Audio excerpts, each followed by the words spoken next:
Adam here with Brooksaw Antiques. Today we have this 1949 Royal Quiet De Luxe vintage portable typewriter. I'm going to show you how to use the functions and make sure they all work.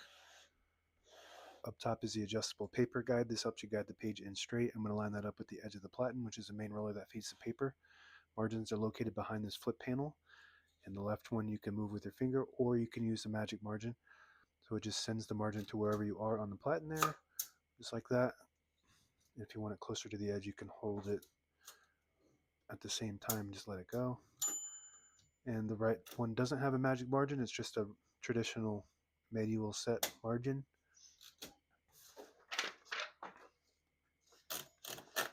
And this is the paper bale that sits on top. It's got two adjustable rollers.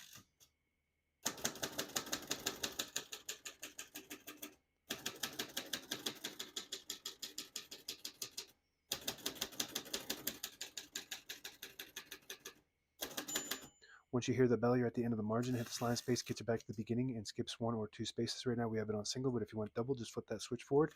Skips two. We're going to keep that on single for now and finish typing. As you can see, all the keys type nice and none of them skip or stick. I'll type a sentence in red on the next line and switch from black to red. There's a switch on the right side here. Flip that all the way over to the red indicator. It prints the bottom portion of the ribbon. When you have it in the middle, it prints the top portion of the ribbon, which is black. If you move it all the way to the right, it doesn't print any ink at all. It just leaves a stencil for copying purposes. We're going to move that over for red.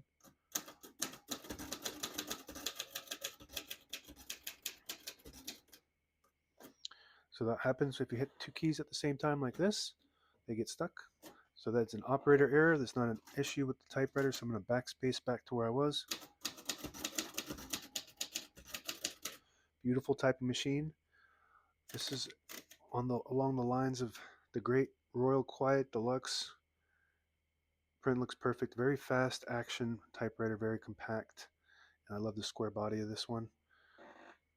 To pull the page out easy, there's a switch on the right side. You flip it forward and it unlocks the rollers underneath the platen, allowing you to pull the page out easy or load thicker paper like carbon copy or cardstock. Make sure you flip that back before you load the next page or else it won't load correctly. I'm going to put the color back on black. And they had this in glossy black in the versions before this, I believe. No, this was actually a curvy version before this, and then this one came out, the square, and then before the curvy version was the glossy. And they changed it to a more rugged, scratch resistant, durable, crinkle colored coat. You have a shift on each side and a shift lock on the left. To clear that, just hit the shift button again, backspace on the top left, very good. Tab on the right, top right here. This has a manual tab set on the back here. You just push it and move it, kind of like the margins, and there's a scale to tell you exactly what space you're on. It's about a 10 space interval, and it just stops at each one of those. Below that is the margin release. When you get to the end of the margin, there's a mechanism that blocks you from printing. Hit that margin release button right there. It allows you to go all the way to the end. Very good. Open the hood. All the brand new ribbons loaded on the left side, so it's pulling clockwise to the right. If you want to switch that direction, you just flip the switch right here on the left side there, and then it'll pull counterclockwise to the left. Flip it to the right, pulls clockwise to the right.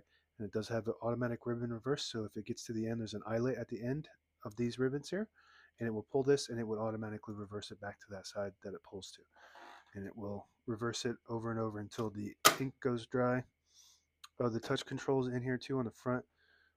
The higher to the right you go, the more tension there is when you hit the keys. You do have to hit the keys a little bit harder for them to print, but they respond faster. So you just want to play with that to gauge what your preference is for touch control. Carriage release on each side, super smooth. Very nice condition machine all around. This is the left carriage release, very good. And if you push the button at the end of the knob, it disables the spacing so you can get to an exact spot on the page. You let it go, you get those clicks. Each one of those clicks is one space. And the same concept with this lever on the very top there. You flip it forward, it disables the spacing. Flip it back, you get the clicks. And that's it. Now available on eBay or Etsy. Search Brooksaw Antiques.